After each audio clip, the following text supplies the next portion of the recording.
Okay, so here we have the Trilogy 100. It's the older version of the Trilogy Evo. It's another ventilator. We'll be using it for patients who need BiPAP and CPAP. So we'll just start from the beginning of how to get the machine plugged into the wall. So it's just a connector here. The power socket goes into the side and connects, make sure it's turned on at the wall. And you can see at the front that it is turned on and it's plugged in because there's a green light here. I'm just going to turn the whole ventilator around to show you a few important bits at the back. So here you can see it has a black filter. It's just a little sponge. That needs to be thrown away between each patient and replaced. The next thing to look at here is the oxygen port. You can connect the oxygen to the wall from here with green oxygen tubing. That does come out. So if you have a ventilator without the oxygen port in, just make sure you ask someone to give you it, and it clips in and just clicks like that into the side. We won't be using anything else down here at the bottom, so I'll just come around to the side. This is an external battery. You can have a see how charged it is by pulling it out, pressing the button here, and it just shows you that it's fully charged. That's important if you're taking patients between wards and transferring them. There's an internal battery as well, which lasts for about 3 hours, and the external battery should also last for about 3 hours. But all the time you should have it plugged in so those batteries are fully charged. Coming back down to the front, you can see the on and off button here, and you can see an alarm button here. As soon as you turn the ventilator on, it will start blowing air. So I would usually tell staff to turn it, unlock it first, to have a look at your settings. So you're going to press the downwards button and the alarm together. And you'll come to the setup screen here. Do we put it down flat? Yeah, or? Yeah. So from what you can see from the setup screen here, at the top, you can see what mode it's in. So it's currently in CPAP or primary settings. There's going to be 2 settings on this machine. It's going to be primary and secondary. Primary should be set up on CPAP and the secondary will be set up on BiPAP. If you did want to switch between the 2 settings, so if a doctor wanted you to set it up onto BiPAP, you go down to switch to secondary settings, press select.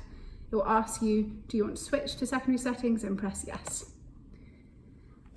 If we want to look at the settings that are being used on the BiPAP, we'll go down to secondary settings, so navigate down to secondary settings, press select, and from here you can see what settings have been set up for the patient. Always look at these before you give the patient the ventilator and before you put the ventilator on the patient, because you will want to choose what IPAP and EPAP settings you're giving that patient. So as you can see from the top, it says mode ST, so spontaneous timed. So patients taking every breath themselves, but if they don't take a breath, the machine will give them a backup breath. The circuit type will always be passive, and AVAPs should always be set as off. Here you can see your IPAP pressure, and the way to modify this is by pressing the button modify, and you can go down or up with your pressures via the edit button. So we're happy with a pressure of 24, we press OK, and then the same again with your EPAP. So let's set that at 8, for example, and then you press OK. Coming down, you can see your inspiratory time. Again, you can modify that up or down. Patients who have a high rest rate, or asthmatic patients, very anxious patients, you might want to give them a quicker breath, so a quicker inspiratory time. You can come down with your inspiratory time by pressing the downwards arrow, but a lot of our patients probably will be starting at an inspiratory time around 1.6, all dependent upon the patient. So press OK once you're happy with that. You can see your trigger type is going to be set at auto track. Auto track means that the patient is triggering every breath themselves, but again, the machine will give them a backup breath if required. So you're going to press OK. The rise time here, this is the speed at which the patient reaches the highest pressure. So usually averaging, most patients start at about 3, but again, those patients have a high rest rate, might want to start at a lower rise time at 1. Let's put it back to 3 though at the moment. It can go up to 6, but usually patients sit at about 3. The ramp length is going to be set as off, because that's a comfort measure that we usually use for patients who have these in community.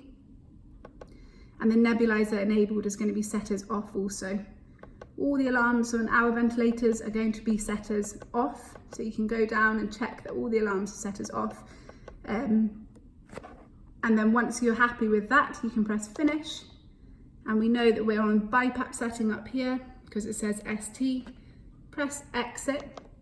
And then when you're ready, you can press the on button and the flow of air will start. But before we do that, let's just have a look at the mask and the tubing. So our tubing is going to have a filter at each end. So you can see the intersurgical filter here, and then the tubing. Then you'll see the expiratory port just here. Another filter. And then the non-vented mask. When you look at these masks, some people think that they're actually vented because there's this hole here, but actually this is just a safety valve, and as soon as the pressure starts blowing through, this little black valve here will come up and close that hole. So it's a non-vented mask, which is why you need the expiratory port. The filter can only fit into the side of the ventilator one way, which is handy. So it just slots on the side, and then you set up the mask on your patient, make sure they're happy, and then press on. It will beep 3 times. The alarm sign will go from red to orange to no colour at all. We're just going to press reset here because there's a card in here which we don't actually need usually, so I'll take that one out. They're usually just used for patients who are long-term NIV users, so we'll press reset. So the ventilator will start the BiPAP settings that you have put in straight away. And at the top here you can see that it's reaching the pressure, the IPAP pressure of about 24, which is what we've put in, and then EPAP of about 8. Because nobody's taking a breath, the rest rate will be 12, because that's the backup breaths that we've put for the patient in the settings. Here you can see the tidal volume, and so over here you can see the leak. We'll be aiming for a leak between 20 and 40. Anything below 20, you might just want to check that the mask isn't too tight on the face. Anything above 40 of a leak, you want to check that the mask is fitting correctly for the patient. We've done another video around mask fitting for patients that you can have a look at as well. The other thing I would just say to note down here is you can see that it says access, and it shows a padlock which is unlocked. That's just important to know because you might need to get onto the settings to adjust them further during the treatment. And the other 2 things to note is that you can see detachable battery and then an internal battery. So this shows you that they're at the moment both not being used to power the machine. If I was to turn off I'll take out the power socket here,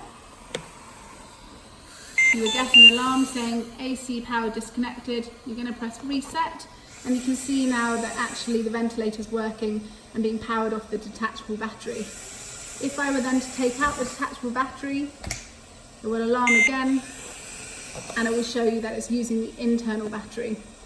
But you should always try, if you can, to have the batteries, have the ventilator running off the mains. So once you've decided what pressures you're going to give the patient, if for example they are on these pressures and actually they start to deteriorate, or their ABGs come back and it shows that actually they need higher pressures, the way to change the pressures they're on is by going to menu, come down to secondary setting, because that's where we know the BiPAP settings are, press select, come down to your IPAP, and then you can just adjust the settings whilst the mask is on the patient and whilst it's ventilating the patient, and it will change the pressure straight away. So as you can see, I've just changed it from 24 to 26, and it started giving the patient an IPAP of 26. Now I'll just show you how to use CPAP. So we're going to turn the machine back off. So press the power button, press yes to power off. We're going to unlock the machine again. So the downwards button and the alarm.